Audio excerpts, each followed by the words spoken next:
Hi, Recapped Mystery Films here.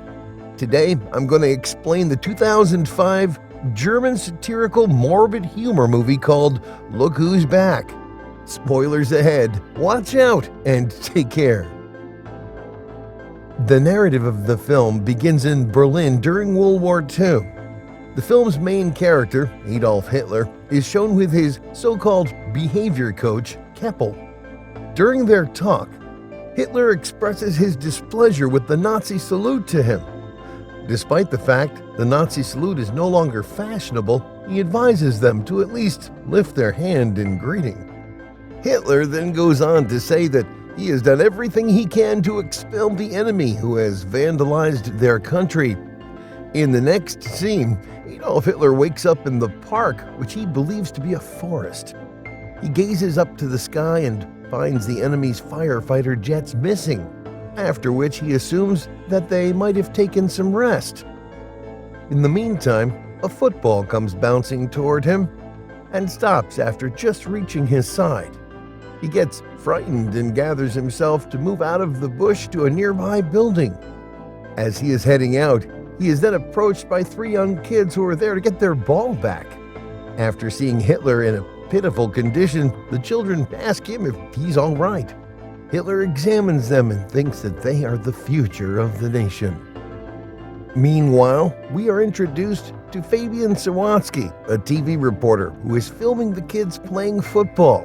We can see Hitler on the far side of the screen being filmed. After waking up, he picks up his army cap and starts searching for the Fuhrer Bunker. Afterwards, Hitler reaches the streets, where he is surprised to see people riding modern bikes. He realizes people are capturing him on their camera. He then says to himself that though the war has stopped, people have gone mad. People on the street are also surprised to see him.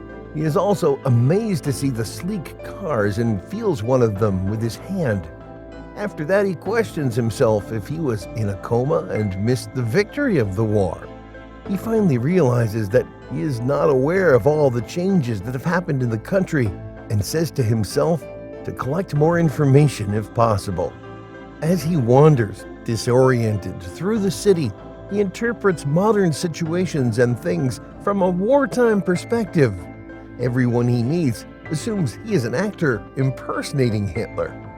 Attempting to ask directions to the Reich Chancellery, a man starts taking selfies with him and other people around also join him. Irritated and disturbed by the camera flashes, he moves out of the place and concludes that something must have gone bad with the people. As he moves forward, Hitler is told by a mime to find his own spot. Later, he finds a woman speaking in German over her phone and decides to ask directions with her. But as he approaches her, she's afraid to see him and pulls out the pepper spray on him. Hitler's eyes get all red and he starts crying in pain. With his vision blurred, he arrives at a newspaper kiosk and starts reading a newspaper. He is shocked to see the date written on the paper as October 3rd, 2014, and he faints. The movie then switches its scene to a TV station, where the boss, Karner, is praising Mr. Christoph Sitzenbrink for his excellent work as the deputy head of the company. He mentions he'll give him a promotion, but instead appoints another worker, Ms. Katja Bellini, as the new managing director of the company. Christoph is shocked to listen to the announcement, as he had imagined the position for himself. Dissatisfied and angry, Christoph returns to his office and lets his anger out on a struggling filmmaker named Fabian. Movie maker Fabian Sawatzki gets fired from the television station MyTV by Christoph. Despite his multiple attempts to please his boss, he is thrown out of the office by the office guards. Later, waking at the newspaper shop, Hitler begins to inquire the shop owner about the current date. The shop owner confirms the year being 2014. A confused Hitler then threatens to kill the shop owner if he is working for the enemy. The shopkeeper offers Hitler a chocolate bar instead, which Hitler struggles to open. After opening it, he declares it to be the industrial pressed grain. Seeing Hitler's abnormal behavior, the shop owner considers him as an actor who is playing Hitler's character. Later, the shop owner offers a proposal for Hitler to work in one of the documentary films that they're working on, but Hitler doesn't give any response. Hitler then asks him for a newspaper to read. Getting a Turkish newspaper, Hitler asks for a German one instead. As he exits the shop, he discovers Turkish individuals in the area, which surprises him because they are not common in Berlin. Following his reading of the newspaper, Hitler concludes that they did not win the war. He discovers through the news a radically different country from the one he left, and it is not one he likes. Hitler criticizes the fact that Poland still exists on what was once German territory, and he claims that the war was a waste of time. He determines that fate has brought him back for a reason, and he swears to continue his mission. Elsewhere, Fabian is depressed after being dismissed from his work and watches the documentary he had been recording at the park where Hitler awakened. Fabian's mother approaches him to console him.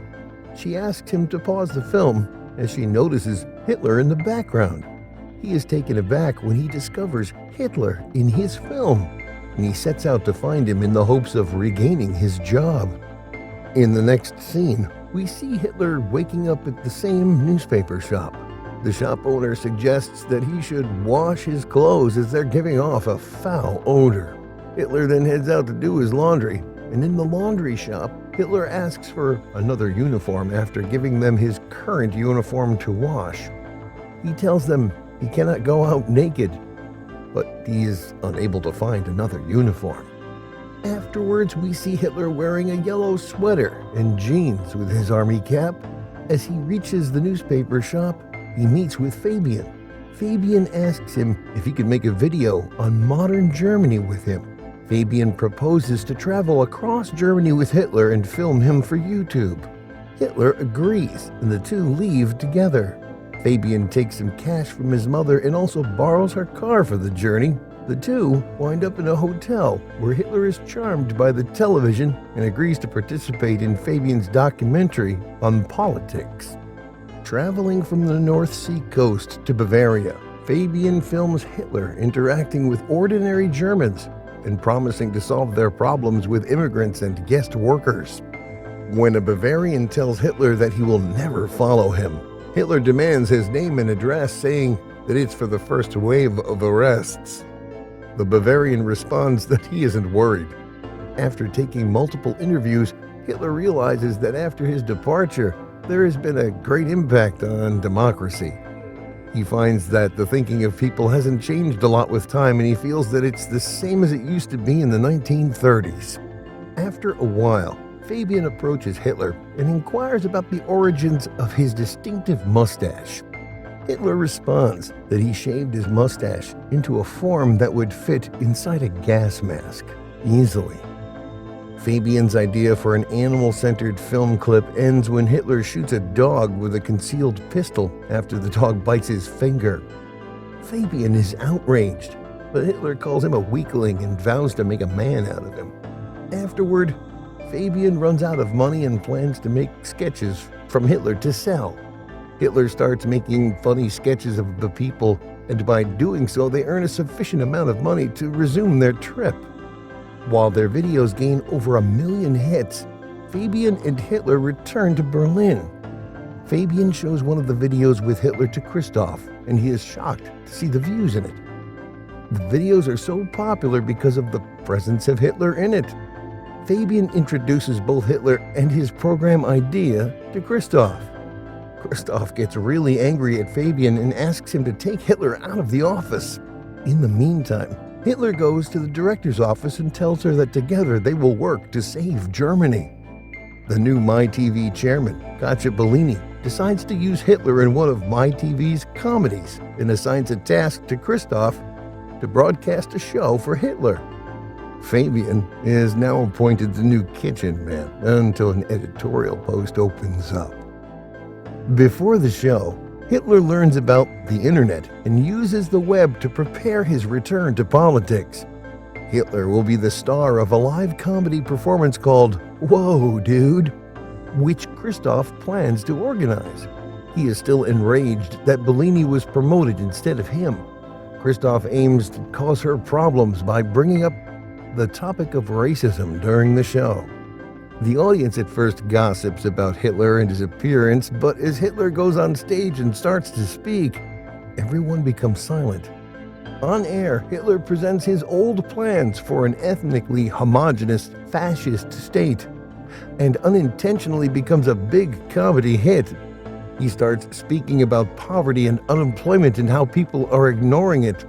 As his success in comedy increases, Christoph Sensenbrink is furious as his plan is ruined.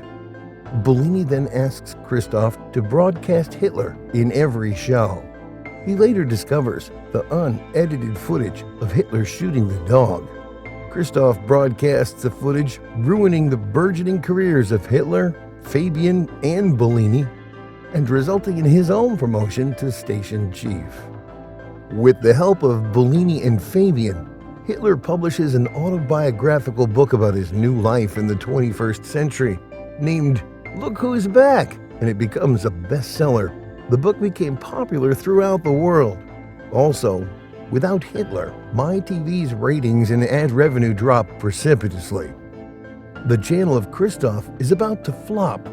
His employer suggests Christoph to hire Hitler again for the betterment of the company. Christoph, after a fit of rage, decides he must rehire Hitler and sets off to find him. Soon after, Fabian turns the book into a film and Hitler plays himself in the movie. After a night of filming, he is beaten by two Nazis who believe him to be a fraudulent impersonator mocking their beliefs. Hitler is hospitalized, but the news of his beating generates sympathy and he returns to high standing with the German people. While Hitler is recuperating, Fabian reviews his old footage and discovers a ball of energy in the background before Hitler first appeared. Returning to the site, he finds burnt leaves. With horror, he realizes that the Hitler he encountered was the real person all along. He rushes to the hospital to confront Hitler, but finds only Katja, who says Hitler is at the movie studio. Katja doesn't understand Fabian when he says Hitler is real, and he starts damaging the hospital room. Two of the hospital guards appear there to take Fabian out of the hospital, but he manages to escape from the place. Fabian comes to the movie studio and, armed with his own handgun, pushes Hitler to the roof. After that, he considers Hitler to be a monster. Hitler responds calmly that he was chosen by the German people and that if he is a monster, so are all those who voted for him. Fabian, enraged, shoots Hitler in the face and watches him fall to his death from the roof. Suddenly, Hitler reappears behind Fabian, declaring that he cannot be killed since he is a part of every German. This entire sequence is shown to be a scene from the film, and the actor portraying Fabian is actually another person wearing a face mask similar to Fabian. The real Fabian is subsequently shown in a locked chamber, having been sent to a mental institution following his prior outburst that Hitler is still alive. When the filming for Hitler's film is completed, he realizes he is on the verge of a political comeback. He's more popular than ever, and nationalist Germans encourage him to return to power. The video finishes with Hitler's voiceover, "I can work with this," as he and Bellini ride in the car seat of an open Mercedes-Benz W31 convertible, surrounded by scenes of genuine nationalist protests. Hope you guys enjoyed the review. If you did, give us a like and share the video. Don't forget to subscribe. Till then, bye and take care.